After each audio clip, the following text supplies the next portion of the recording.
پاک پڑھنے کے بے شمار فضائل و برکات ہیں۔ نبی پاک علیہ الصلوۃ والسلام کا فرمان عالی شان ہے، قیامت کے روز اللہ کریم کے عرش کے سوا کوئی سایہ نہ ہوگا۔ پھر فرمایا 3 لوگ ایسے ہوں گے جو اللہ کے عرش کے سائے میں ہوں گے، اور وہ 3 کون ہیں؟ نمبر 1 جو شخص میرے امتی کی پریشانی دور کرے، نمبر 2 میری سنت کو زندہ کرنے والا، اور نمبر 3 مجھ پر کثرت سے درود پڑھنے والا۔ اب ذرا غور کر لیں کہ امت کی پریشانی دور کرنے والا اللہ کو اتنا پسند ہے کہ قیامت کے دن رب کریم اس کو اپنے عرش کا سایہ نصیب فرمائے گا۔ اب میں اور آپ غور کریں کہ ہم پریشانی دور کرنے والے ہیں، بدقسمتی سے کچھ لوگ پریشانی کریٹ کرنے والے ہوتے ہیں، ٹینشن دینے والے ہوتے ہیں، ٹینشن دور نہیں کرتے، ان کی ذات سے لوگوں کو پریشانی ہو رہی ہوتی ہے۔ جو پریشانی دور کرتا ہے اس کو اللہ اپنے عرش کا سایہ نصیب کرے گا، جو لوگوں کو پریشان کرتا ہے اس کا کیا حال ہوگا؟ غور کریں کتنا ناپسندیدہ ہوگا وہ شخص۔ اب یہاں چونکہ خاندان کے لوگ بیٹھے ہیں، کاروباری لوگ بیٹھے ہیں، چیک کر لیں کہ مجھ سے کاروبار کرنے والا، میرے یہاں جاب کرنے والا، یا میں جدھر جاب کرتا ہوں ادھر میرا سیٹ مجھ سے جو رشتہ داری کرتا ہے، رشتہ دار بھی بیٹھے ہیں نا، رشتہ داری کرتا ہے وہ، یا میرا پڑوسی، ہماری ذرا تھوڑا سا آس پاس غور کریں نا، لوگ مجھ سے پریشان ہیں یا مجھ سے خوش ہیں، یہ آپ کو چیک کرنا ہوگا۔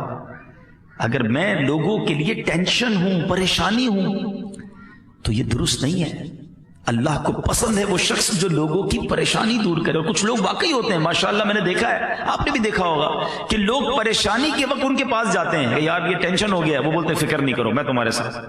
اور یہ بھی ایک حدیث پاک ہے، حدیث پاک کا مضمون ہے کہ اللہ نے کچھ لوگوں کو لوگوں کی حاجتیں پوری کرنے کے لیے پیدا فرمایا ہے۔ کیا بات ہے، میں یقین کرے وہ حدیث جب سے پڑھی ہے نا، ایمان تازہ ہو گیا کہ یہ کیسے لوگ اللہ ان لوگوں میں ہمیں بنا دے، اور آقا فرماتے یہی لوگ کامیاب ہے اور اللہ ان سے راضی ہوگا۔ حدیث پاک کا مضمون ہے رب نے بنایا ہی اس لیے ان کو کہ لوگ اپنی حاجتوں کے لیے، اپنی پریشانیوں کے لیے ان کے پاس جائیں گے اور وہ ان کے لیے آسانی پیدا کریں گے۔ اور ایسے ہوتے ہیں ماشاءاللہ، کبھی کو خاندان میں دیکھتے ہیں، مارکیٹوں میں بھی ایسے بزرگ ہوتے ہیں، لیکن میں اور آپ ایسے ہیں۔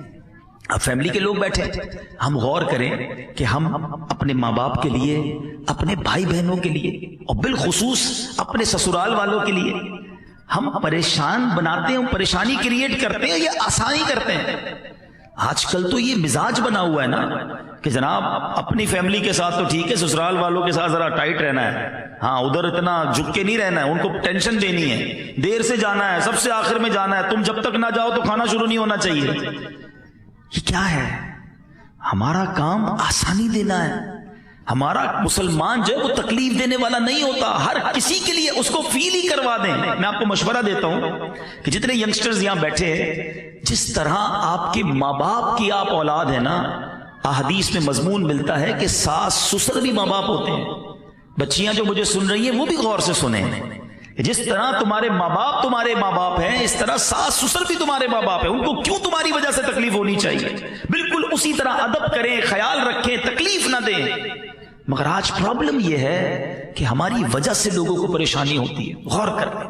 اور دوسرا بندہ میرے آقا نے فرمایا سنت کو زندہ کرنے والا، سنت کو زندہ کرنے والے کو قیامت کے دن اللہ کے عرش کا سایہ نصیب ہوگا۔ اب ذرا غور کر لیں کہ ہم کتنی سنتوں پر عمل کرتے ہیں۔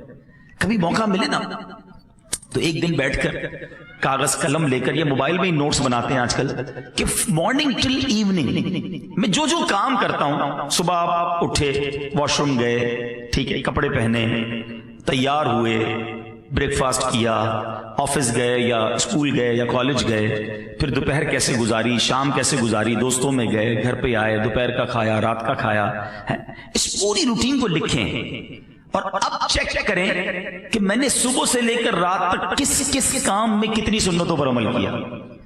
واش روم جاتے ہوئے، کپڑے پہنتے ہوئے، تیار ہوتے وقت، کھانا کھاتے وقت، گھر سے باہر نکلتے وقت، گھر سے اندر آتے وقت، لوگوں سے ملتے وقت، کاروبار کرتے وقت، دیکھتے وقت، بولتے وقت، from the morning till evening, اگر آپ غور کریں گے نا تو کئی سنتیں ہم سے چھوٹ جاتی ہیں. حالانکہ ان سنتوں پر عمل کر کے کوئی کام ڈسٹرب نہیں ہوگا. سیدھے ہاتھ سے کھائیں یا الٹے ہاتھ سے کھائیں، کھانا پیٹ میں ہی جاتا ہے، ٹائم بھی اتنا ہی لگتا ہے. جھوٹ بولنے سے رک کر سچ بولیں گے تو کام خراب نہیں ہوگا، اللہ اور برکت ڈال دے گا.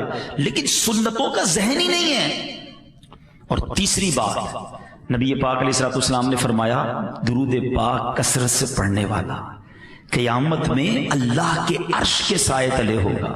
اگر چاہتے ہو کہ قیامت کے دن کی گرمی سے محفوظ رہیں تو کثرت سے درود پاک پڑھیں، فضول باتوں سے اپنے آپ کو بچائیں، چلتے پھرتے اٹھتے بیٹھتے درود پاک پڑھتے رہا کریں.